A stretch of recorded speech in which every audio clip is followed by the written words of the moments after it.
Okay, so we're going to start with audience participation. We're going to have a question. Am I coming through okay? Okay.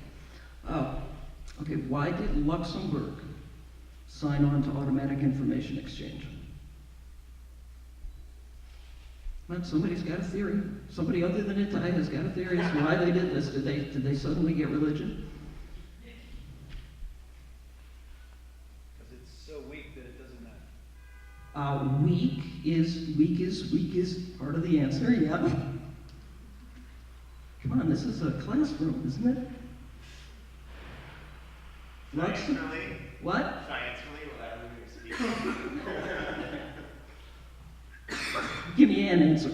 What? Give me an answer. All right, so first, the Luxembourg institutions looked at Claude Juncker, who'd been resisting automatic information exchange for 20 years, and said we have to do this with the US, because otherwise, we just can't do business. And then the Europeans looked at them and said, well, read the European treaties. If you do it with us, if you do it with them, you got to do it with us. And that made them more or less. Close. Luxembourg has bank deposits equal to 22 times its gross domestic product. That means banks are very vulnerable. And they're a member of the European Union. And if they got bailed out, they would have to be bailed out by the European Central Bank. So they have to be going along with European rules, among which are FATCA-type rules and savings directive-type rules. And they thought they might get ahead of the game and start behaving, to not end up in an Irish position where they were being told what to do while they were being bailed out. And, I'm using that as an intro, and because, I'm not seeing some of the connections folks are making here. And so what I'm going to do is I'm going to sort of comment on the whole day, and I'm going to work from the very general back down to the specific, which is corporate tax, which is what I'm supposed to be talking about.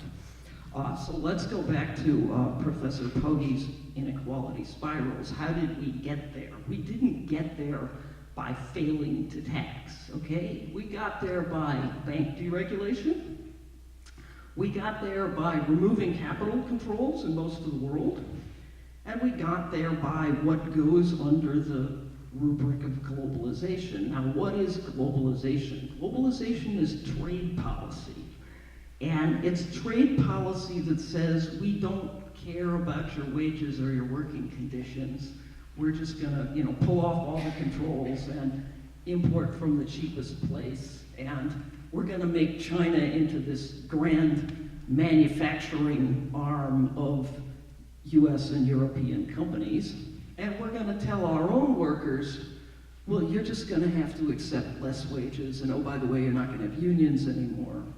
And we're gonna be able to point to these poor Chinese workers who are being paid $1.50 a day, and you're going to have to compete with that, and oh, by the way, you're going to have a lower standard of living. And I think you know what I'm working up to here, and that is poverty is political. There's plenty of food in the world. There's plenty of money in the world. But you have as policy, and you have that policy in this country, especially in the Deep South.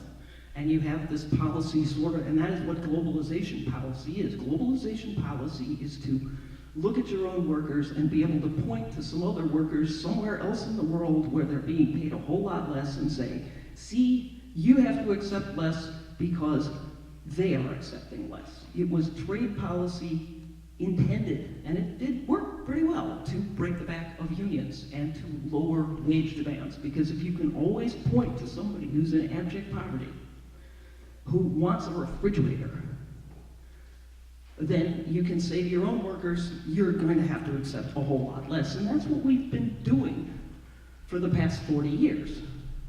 Now, where does tax come in? Tax comes in because we used to use tax to be redistributed. And we don't do that anymore. We don't do that in this country since Reagan, and a lot of other countries have stopped it. What are you giggling about? I'm not making this up, come on. We don't do that, and when we get to, well, why do we have the corporate income tax? The corporate income tax is part of a progressive system, and it is the top piece of a progressive system. It's right up there with the estate tax. It is to get at the wealthiest taxpayers, because they are the owners of most of the owners of corporations are not pension funds, they are also wealthy people. And we have estate taxes, and the European countries have wealth taxes and exit taxes to get at that wealthiest part. So it's if you look at a progressive system, it's the top end of the progressive system. Because in the United States and Europe, we don't collect that much revenue from the corporate income tax or the estate tax, but we have to have it to keep the system progressive. So then when we get to, our premises today, I'm having a lot of trouble with the premise that, well, multinationals not paying their income taxes to this or that developing country is causing poverty or exacerbating poverty, especially if it's a relatively well-off developing country and poverty is a policy. These are Mr. Baker's numbers. The company's not paying their taxes. Of what global financial integrity considers illicit financial flows, the corporate part is about a 10th. Isn't that what you were saying? No? What? It's... We estimate that the mispricing trade Yeah. accounts for about 50 to 60, maybe more of cross-border illicit financial flows. 50, 60 what? Percent? 50 or 60% of the total cross-border illicit financial flows. So you're defining, well, this is my other point of disagreement. I'm disagreeing about one of my points of disagreement is that I disagree that the failure to collect taxes from the top end and from companies is causing poverty, because it requires the assumption that the government, if it got paid, would use the money to eradicate poverty, and I don't think that's necessarily true. The second part is, I have a problem with defining as illicit, and maybe this is a semantic problem, everything that goes under the rubric of transfer pricing. And it's not because I support any of that. For years, I've been, campaigning against the system we have. But I don't think you really move the ball by defining these as illicit flows. And I don't think you move part of your problem too is that the multinationals we're talking about are very large actors. I mean, dealing with them is kind of like negotiating with a country.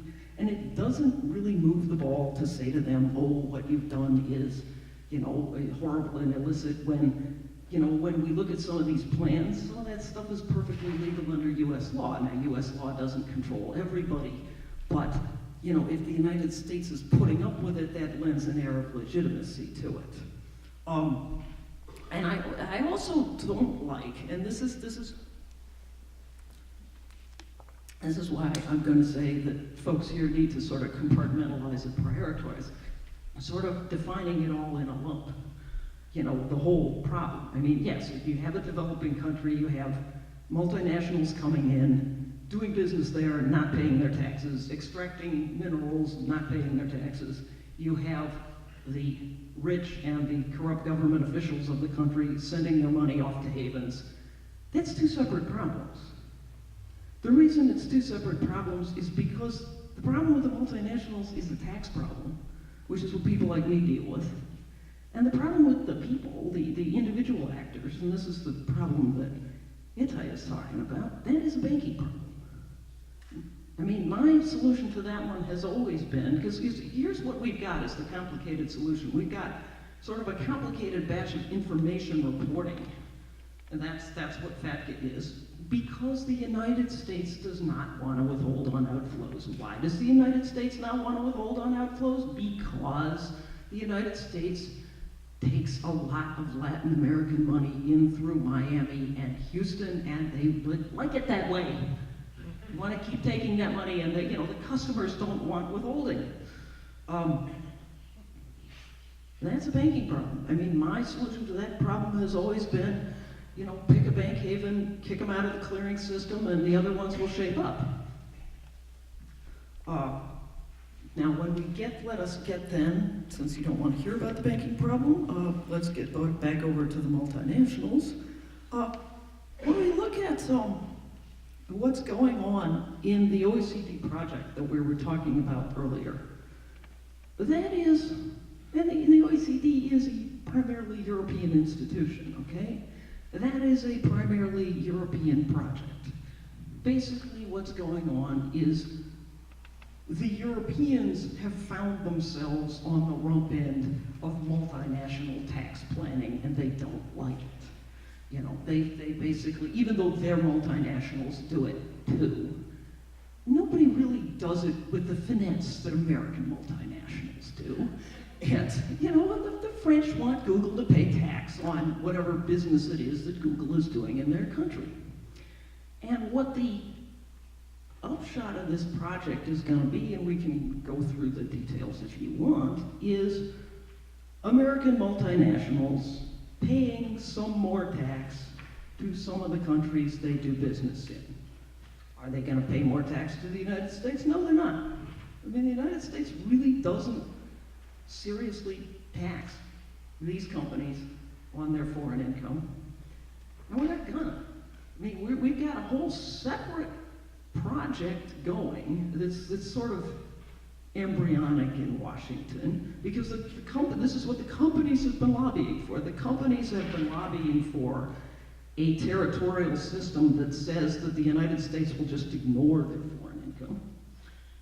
And what they're sort of sotto voce being told they're going to get is, okay, fine, you can have that, but we're going to put this minimum tax in to satisfy the Europeans. Because the Europeans, and this is back to the base erosion project, if the Europeans thought that the Americans were taxing their own big companies, they would feel better about it. Because that's the old early 20th century system that we're living under. The early 20th century system that we're living under, that the developing countries have to fight against, is one that says we are going to ask countries that are the source of the income to give up their superior taxing right and allow the country of residence of this company, and I'm considering multinationals one big actor, the parent country, the country where, you know, this thing goes for a bailout when it needs one. We're going to ask the parent country, we're going to give superior rights to that country. And that is a system that works fine among the Europeans, and in fact the Europeans became the biggest backers of that. Because everyone in this debate, and no one has clean hands, and that's another assumption I don't like, is that all governments are acting in good faith. They're not. They're acting in their own interests. The European governments and the American government, they all have national champions. And sometimes when we're debating this base erosion stuff, I feel like saying, okay, each of you gets to name 5 national champions, and we'll just add up their income and we'll start allocating it. You know, because they're taking attitudes and things while the negotiations go on as to what this project is going to produce, that basically defend their positions. I mean, the French are basically saying, oh, well, you know, Google and those companies, they have to pay tax in France. Well, does Louis Vuitton have to pay tax in China? Oh, no, we can't have that. You know, this is the kind of, you know, acting only in your own national interests that we're seeing here. So where does that leave developing countries? I mean, developing countries don't have a lot of interest in the base erosion project, except sort of in the abstract, because part of what the Europeans and Americans think is going to come out of that is they think that this is going to put a lid on India and China and their creative thinking about tax jurisdiction. Remember that the treaty, the OECD model treaty that you heard about, and the international system is designed to limit jurisdiction in the source country, the foreign country where the multinational goes. China and India are not totally down with that.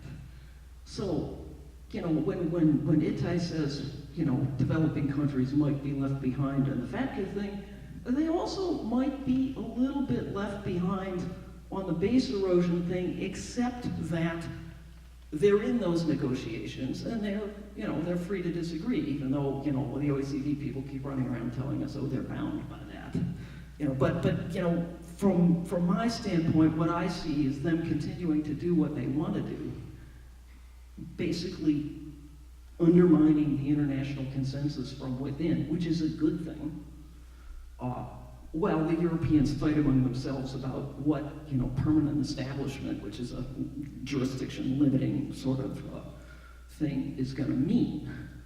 And that's a good thing. I mean, because in the long, long run, this system breaks down. And in the long, long run, you get income from intangible assets, income from intellectual property, allocated according to sales. And that would take care of a big chunk of your problem. Because when we talk about this base erosion project, the base erosion project is not about, are the big oil companies reporting fairly when they're taking, are they reporting their expenses fairly when they're taking oil out of the country?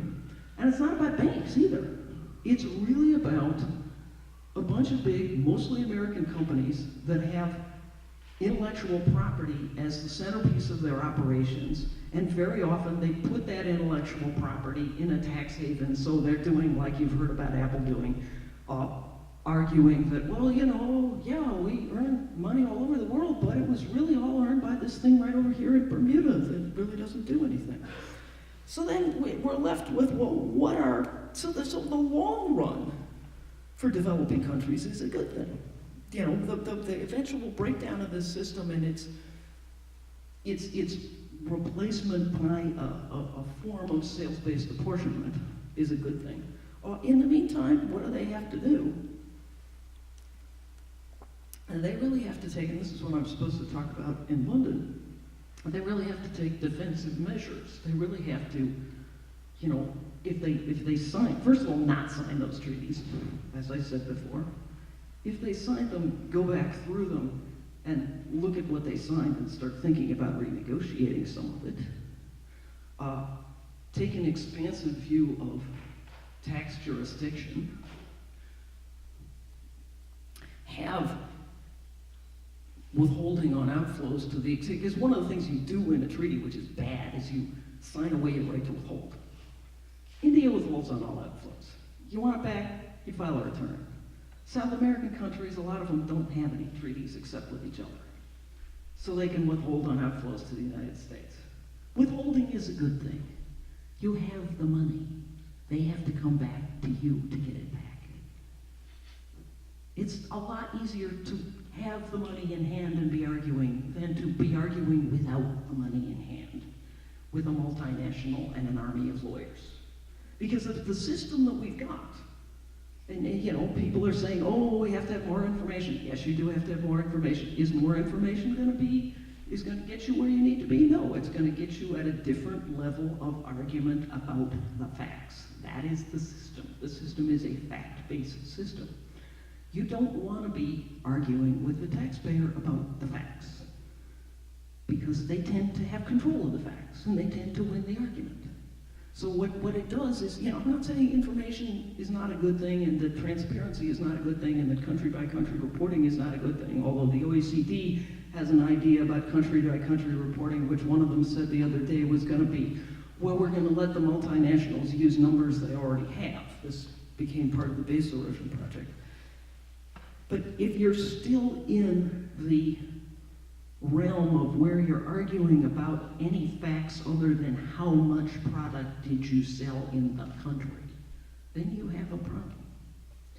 What else did I want to say here? The other thing is, I think in the long run also, and then I will end with a little FECA type stuff, you might want to get, people in developing countries might want to get a little more creative about the kind of taxes they have, because there's nothing that says that if you want to tax multinationals, this is what even the French are thinking about right now, if you want to tax multinationals that are doing business in your borders, that it has to be done by means of a corporate income tax.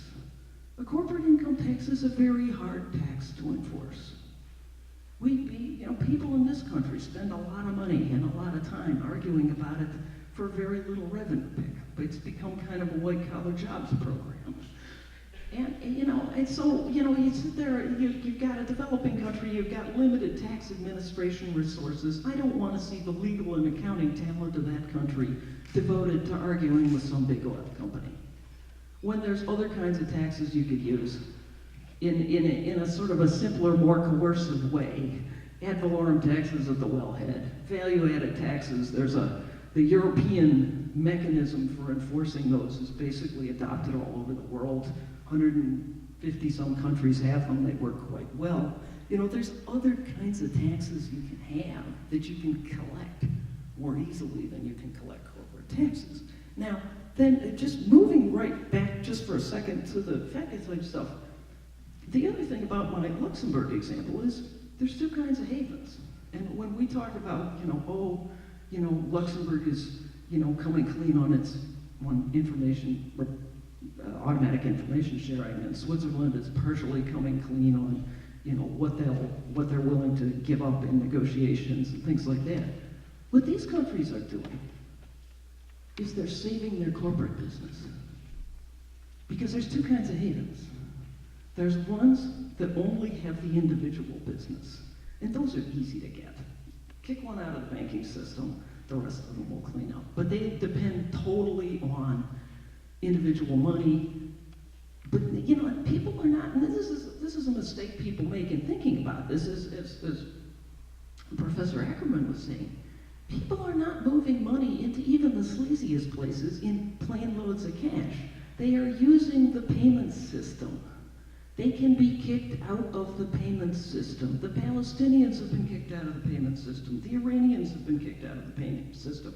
If we wanted to kick one of these things out of the payment system, we could do it quite easily. But the other kind of haven, and this is the harder one to get at, is the Switzerland. Switzerland does both kinds of business. Luxembourg does both kinds of business. Guernsey, up until recently, was doing both kinds of business. What these havens are doing, they're raising their hand and they're telling the OECD they're behaving because they want to hang on to the corporate business. They're basically throwing the individuals over the side of the boat. And some of those places, like the Cayman Islands, they don't want individuals. Don't come here with your sleazy money. Go to the other place. We want hedge fund money. And so that's a harder thing to deal with because havens are protected. Havens that do corporate business are protected. The United States has treaties with Switzerland and Luxembourg because corporations use it to run money through when they're leeching money out of the places they do business and reporting huge expenses. So they're telling Germany, oh yeah, we sold a lot of product in your country, but you just don't have any income. It's all going up through Luxembourg and Switzerland on the way someplace else. And we have treaties with them, and so do the Germans. A corporate protected haven is very hard to attack. The other thing that's going on, and we're talking about the British and the Channel Islands and things like that, or the United States and parts of the Caribbean, is havens have big protectors. The British Channel Islands are part of the British banking system. Some of those Caribbean islands are part of the U.S. banking system, as a matter of fact. So you gotta, look at this. In addition to just the tax angle, you gotta look at it from the banking angle too, and you have to say, what can we do in the banking system to get at this, and what can we do? One of the things that's been hard. Folks have been talking about money laundering rules is getting the money laundering people and the tax people together. Because even in the United States, the money laundering people don't want to talk to the tax people. They think, you're just arguing with somebody about their taxes. That's not as important as mafia and drug dealers and interest and things like that. And if you got those two together and started using that information, that would be a good thing too. But that's hard. That's why I was asking, who's got tax evasion as a money laundering predicate offense in their law? If you do that, that to me, that is the closest thing to a silver bullet we've got. The reason is if you have that in your money laundering law, then that means that when my rich person, and let's assume that I'm dealing with a rich person's legal source income for the moment, because that's what mostly the European and American problem is. They sit down with their private banker, and their private banker says, put money in a haven. They are both committing a money laundering crime. The client is evading tax, and the banker is aiding and abetting, and that puts the bank license in jeopardy. That is a conversation stopper. Anyway, that was, well, yeah, and the last thing about the countries that might be left out of the FATCA effort. I mean, the one you really want to think about is China, because because one of your big troublesome jurisdictions right now is Singapore. Singapore is the new Switzerland, and the reason Singapore is the new Switzerland is because it's safe. I mean, what the United States has done for itself, as far as the U.S. citizens is concerned, is they chased them out of Switzerland. Switzerland is the safe one. You want to run away? Yeah, you go to Nevis and take your chances. Singapore is the other safe one. China, right now, apparently money is just leaching out of China like crazy. Every new rich person in China is just running off and buying British real estate and stuff like that. So, one of the ways to get FATCA to help, the FATCA rubric to help the developing countries is to get China interested in where its own citizens are going with their money. Thank you.